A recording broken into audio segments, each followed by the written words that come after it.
حافظا در کنج فقر و خلوت شبهای تار، تا بود ورد دعا و درس قرآن غم مخور. دور گردون گرد و روزی بر مراد ما نرفت، دائما یکسان نباشد حال دوران غم مخور. ای دل غم دیده حالت به شود دل بد مکن، وین سر شوریده باز آید به سامان غم مخور.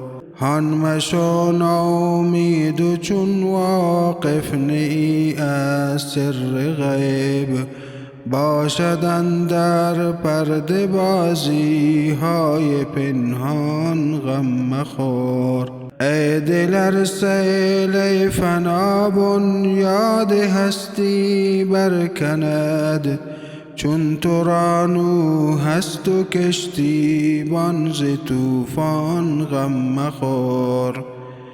در بیابان گر به شوق کعبه خواهی زد قدم، سرزنش ها گر کند خار مغیلان غم مخور. گرچه منزل بس خطرناک است و مقصد بس بعید، هیچ راهی نیست و کان را نیست و پایان غم مخور.